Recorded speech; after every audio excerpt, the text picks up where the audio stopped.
Good evening. This is the Community Consolidated School District 46 Board of Education meeting for the budget hearing for the fiscal year 2021-22. It is Wednesday, September 22nd, 2021, 6 p.m. Frederick School. I need a call to order and a roll call, please. Weedman? Here. Mack? Here. Braden? Here. Miller? Here.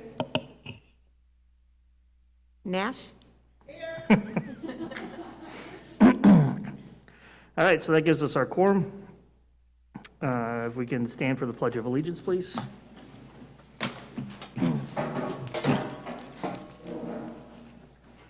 Pledge allegiance to the flag of the United States of America and to the republic for which it stands, one nation, under God, indivisible, with liberty and justice for all.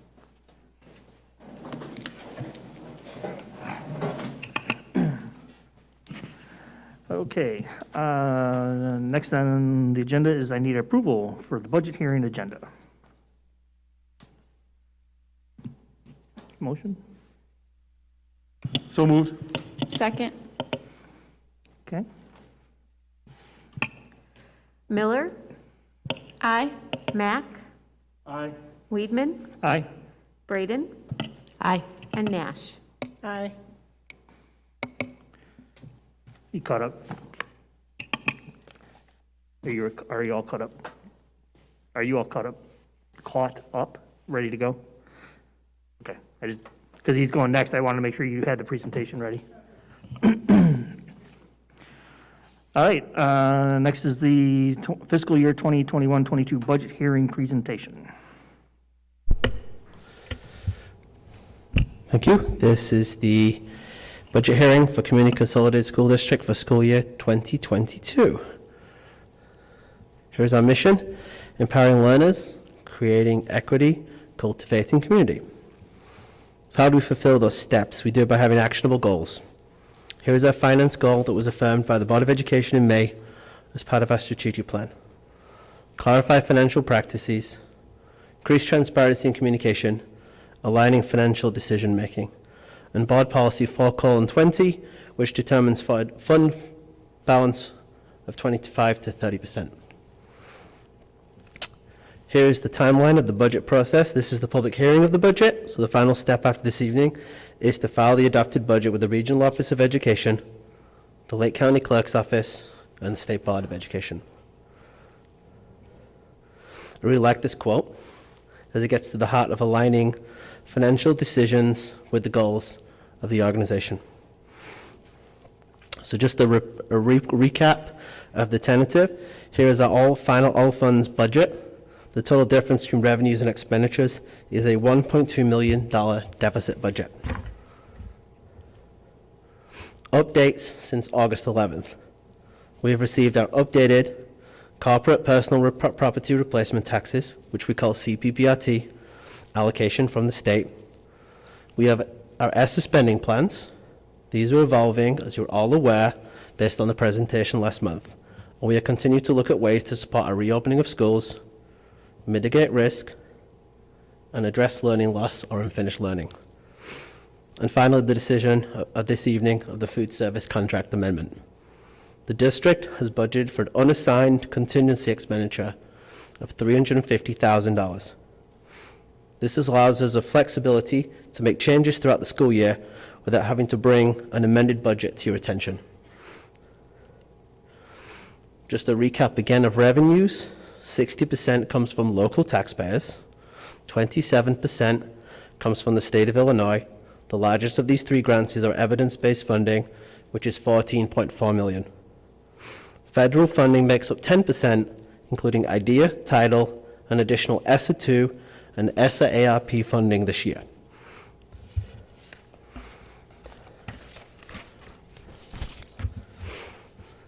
Expenditures. 75% of our spending goes to people-related spending and expenditures, combining salaries, associated benefits, and additional purchase services. Supplies makes up 5% of the budget, such as materials for our classrooms, and 6% goes towards special education tuition for both private and public placements. Debt payments makes up 13%. The $1.2 million deficit being presented is a symptom of our adequacy gap, with the state of Illinois quantifying in 2020 as $17 million. So into the foreseeable future, it may be difficult for the district to adequately fund all the needs of the district and remain balanced. We are currently receiving approximately $900,000 and $1 million per year extra in the additional funding tiers through our EBF. So it will take many years to reach adequacy at this rate. Assuming all things remain equal, I will discuss PTEL in more detail in the coming weeks as part of the 2021 tax levy process. Here is our EBF in a chart.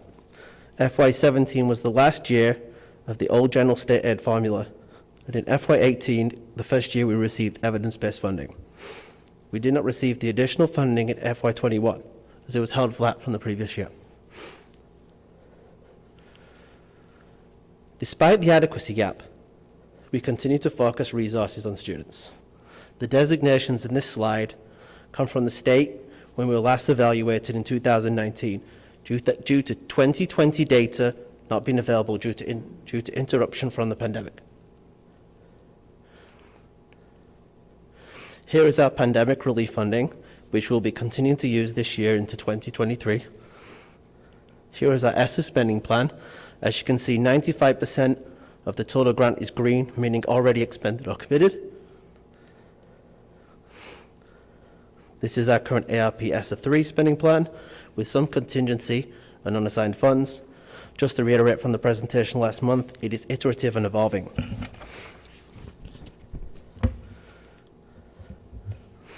Again, just to reiterate from the tentative, here are some of the significant investments we'd like to bring to your attention and be celebrated. The new key card system for all buildings. This addresses a safety concern. New website for the community, vehicle replacement, and priority capital work identified through our long-range facilities plan. Communication of the budget is important to allow the board and the community and all our stakeholders to see transparently what our spending plan is for the year and our current financial position. The budget book in front of you has been produced according to the ASBO International Meritorious Budget Award criteria. This includes developing an effective budget presentation, compliance with clear budget presentation guidelines, commitment to community to develop a reader-friendly budget document, and finally, adherence to a national recognized budget presentation standard. Very proud to be presenting this to you this evening, and I'll be submitting the document for accreditation this week. This wasn't possible without Leslie McLeod and the business office working so hard to bring this to completion. So what happens next? A budget document called the 5036, which has been on public display since August 11th. After approval this evening, I will personally file the budget so we can be in compliance with the Illinois School Code. And finally, I will begin work on a 5-year projection for the Finance Committee and the Board of Education. This will help us make future decisions into the near future. Thank you, and I'd like to invite questions from the board.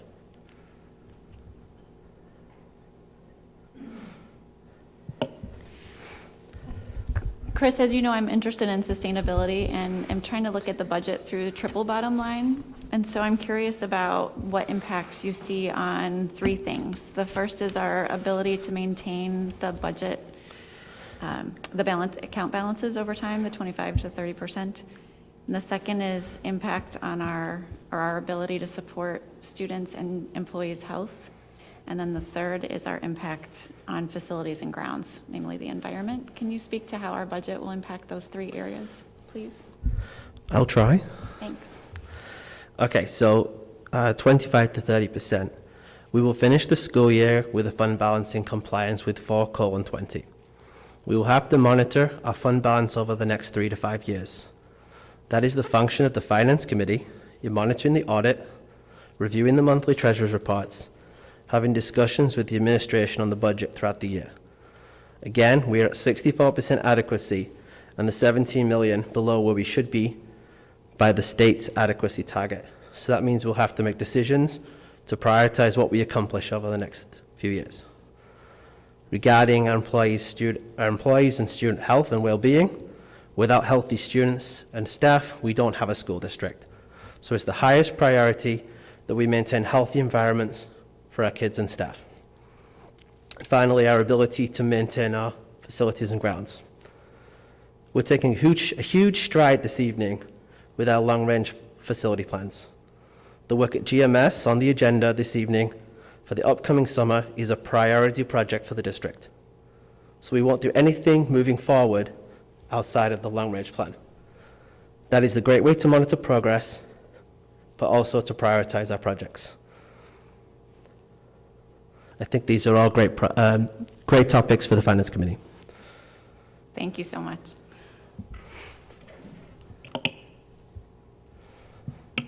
I just have a procedural question for you regarding on how you build your budget. Did you build your budget any differently than how we've built our budget here in the past? And do you have any plans to maybe change it in the future to a different type of process? I can only comment on how I built the budget this year and how I plan to build it going forward. That is a zero-based, priority-based process where we meet stakeholders individually and we build the budget ground up from zero. That takes the most time, it's the most labor intensive, but it gets you the best result because it allows you to really figure out what are the priorities of the district and what needs to be spent. So I can't comment on how it's done in the past. I can only tell you that that's the way we're going to do it going forward. No, that is a change. So we had talked about zero-based budgeting for a while, and I know that's not what was being done. So the change is welcomed. Thank you. Thank you. Anybody else have any questions? A clarifying question, Mr. Waldman, and I don't know that that the detail here would necessarily address it, but first, thank you for putting together this comprehensive report. It's very welcomed, and I know exhaustive effort to build this out, so thank you and your team for bringing this forward. The question that I have is around adequacy, and I know there's been conversations at the state level in terms of getting closer to more wholly funding schools and Mrs. Braden's work on EdRed. I don't know how they kind of intersect, but have you heard anything in terms of timelines as to when we could expect any changes in state funding? I have not heard any specific changes. I think on a very operational level, in talking to you as the business manager, I would plan for, at best, an additional tier, and the worst would be flat. So I think I think it's unreasonable that the district should be thinking that we're going to be at 100% adequacy and that the state's going to make those payments up in the near future. I think, yes, it's something that we all want, but I think that the situation in Springfield warrants a more iterative process that they're going to slowly build towards adequacy rather than it being something that's attained within the next 2 to 3 years. Okay, thank you.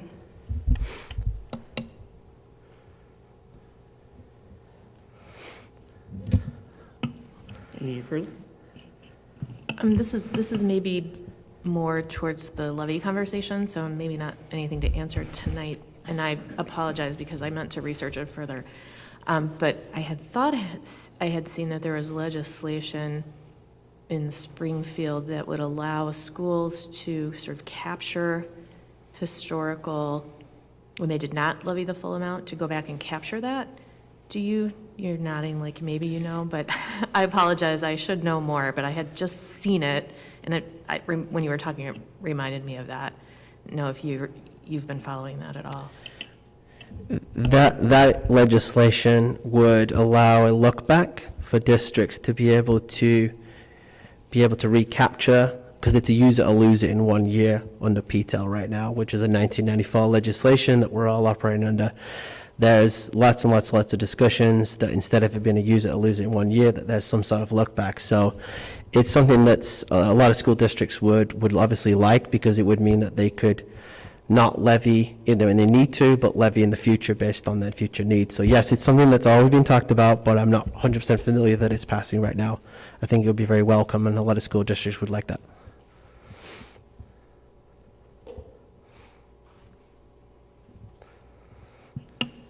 Stephen, you have anything? Nope. I don't have a question, but I just wanted to make a comment. Did you have a question you wanted to ask? Nope. Nope, okay. Not a question, but I just really wanted to comment and thank you, Mr. Wildman. This is, my comments are not about the actual budget, but about the communication of the budget. This document that the board all has now in hard copy and electronically is something that I think meets really two of our strategic plan goals. One is about transparency related to our financial goals, but also another is just about communication in general. And board, I know you would not, it will take a long time, let's put it this way, to really dive through every piece of this book, but I hope you will. It doesn't just include the plans for the next year, but if you look at the back of it, you'll see that there's all kinds of information about our capital needs, which will be discussed later on today. And it's all clearer than really anyone could ever imagine. If you look at the very back, there's a glossary. And this is a document that will be posted on our website, correct? Yeah? Yes. And so anybody can at any time go and look and see what does Mr. Waldman mean when he's talking about some of these financial concepts. All of it will be there for them. And then it's very specific to our school district, and a lot of that in terms of format is due to Leslie, who's going to wave in the back. Yeah, even though she doesn't want the attention. We're so glad you're here today, Leslie. She's here for another reason, but she helped Chris, and I know he spoke about this a little bit, but she helped Chris with all of the photos that are very specific to our school district and our children. So I think this is something for us to be very proud of, and I wanted to thank both of you for that. Any more questions from the board about the presentation of the levy itself? Sorry, the budget itself? Get ahead of myself. Nope, I think that's it. Thank you. Thanks, Chris. Okay, next are public comments or questions. We do not have any. Seeing those, nobody had signed up. Next, I need a motion to adjourn the fiscal year 2021-2022 budget hearing. So moved? Second. Nash, Aye. Miller, Aye. Mack, Aye. Weedman, Aye? and Braden. Aye. Okay, thank you very much. We will start the next meeting at 6:30, which is the regular school board meeting, so we will go into a short break.